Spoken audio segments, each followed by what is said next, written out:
Busco un lugar para vivir y descansar, donde no hace falta ni llamar. El mensaje de hoy se titula Dureza de corazón. La palabra de Dios, cuando cae en una tierra dura, cuando cae en un terreno rocoso, no echa raíces, se seca y por tanto no produce fruto. En el Evangelio de Marcos, en el capítulo 3, leemos los versículos del 4 al 6, donde vemos que ante el reproche de los fariseos por haber sanado, o sea, por haber hecho un milagro a un hombre con un problema físico en el día de reposo, esto habla de legalismo y de religión, Jesús les pregunta: ¿es lícito en los días de reposo hacer bien o hacer mal, salvar la vida o quitarla? Pero dice, ellos callaban. Entonces, mirándolos con enojo, entristecido por la dureza de sus corazones, dijo al hombre: extiende tu mano. Y él la extendió, y la mano le fue restaurada sana.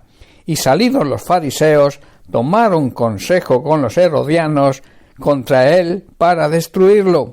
Los fariseos no podían ver ni recibir los milagros de Jesús precisamente por su religiosidad y su dureza de corazón. Un poco más adelante, en el capítulo 6 también de Marcos, leemos los versículos 5 y 6. Dice: y no pudo hacer allí ningún milagro, salvo que sanó a unos pocos enfermos, poniendo sobre ellas las manos. Y estaba asombrado de la incredulidad de ellos, o sea, de la dureza de corazón, y dice y añade, y recorría las aldeas enseñando a la gente. ¿Qué es religión? Religión es un conjunto de creencias o dogmas acerca de Dios, sentimientos quizá de veneración y temor, pero son normas morales para la conducta individual y social, ideadas no por Dios, sino por el ser humano. En los versículos leídos vemos lo que realmente significaba la religión para los religiosos de la época. Primero, estaban tan ofuscados en el cumplimiento de la ley que no veían el amor, no veían la misericordia y la gracia de Dios. Ellos intentaban anteponer la ley a la gracia de Dios. Por este motivo Jesús les contesta con firmeza, y en todo su ministerio se enfrentó duramente a su hipocresía.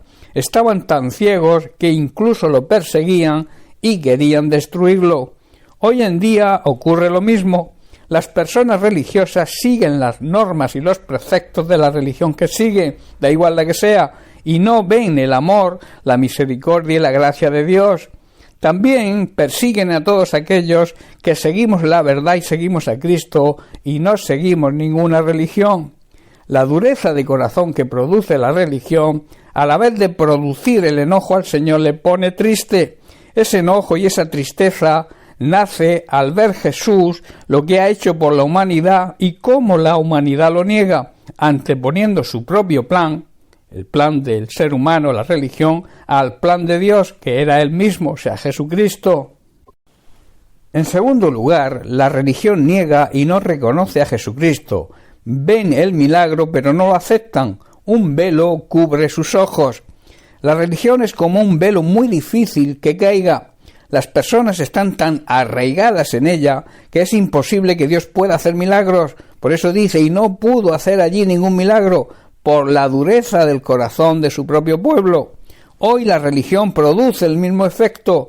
Muchos que se llaman cristianos no siguen a Cristo ni obedecen su palabra, siguiendo las normas y preceptos de una determinada religión. Esta manera de enfocar el Evangelio los aleja más y más de la voluntad de Dios y por tanto de la salvación. El apóstol Santiago, en su carta en el capítulo 1, versículo 27, declara lo que es la religión para Dios. Dice: la religión pura y sin mácula, sin mancha delante de Dios el Padre, es esta: visitar a los huérfanos y a las viudas y en sus tribulaciones, y guardarse sin mancha del mundo. El propio Jesús dice que se asombraba y se asombra hoy también de ver la dureza de corazón que existe en muchos llamados cristianos. Dicen ser cristianos, dicen seguir a Cristo y lo que realmente hacen es seguir una religión. Y yo te digo, ninguna religión salva, solo Cristo salva. Las religiones son una especie de paraguas que utilizan para justificar su pecado, pero siguen en él, son esclavos del mismo.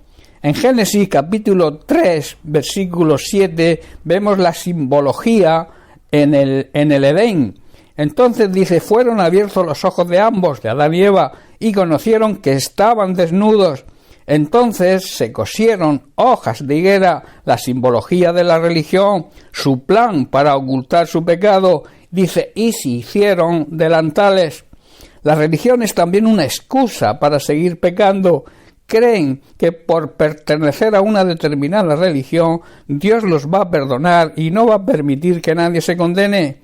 Déjame decirte algo, Dios perdona, sí, pero cuando nos arrepentimos y abandonamos la vida de pecado.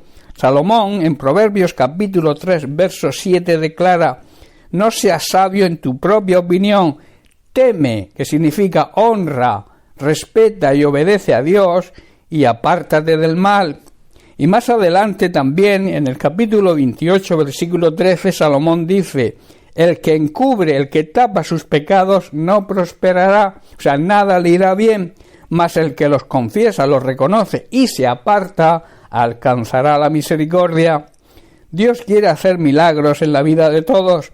El mayor milagro que Dios quiere hacer es el milagro de la salvación. Pero para ello es necesario que el velo que produce la religión, recordemos que es el plan de salvación creado por el ser humano, se caiga, que seamos conscientes que ninguna religión salva. La salvación, el milagro de la salvación, se produce en nosotros cuando aceptamos a Jesucristo como Señor y Salvador. Este es el plan de salvación de Dios, reconociendo nuestro pecado y abandonándolo, y como consecuencia andamos en el temor de Dios, o sea, le honramos, le respetamos y le obedecemos. Así Dios nos perdona y nos hacemos acreedores de su amor y de su misericordia. Termino con una pregunta. ¿En qué plan estás? ¿En el plan de los seres humanos, que es la religión, o en el plan de Dios, que se llama Jesucristo? Bien, pues hasta aquí el mensaje de hoy. Bendiciones para todos. Un abrazo.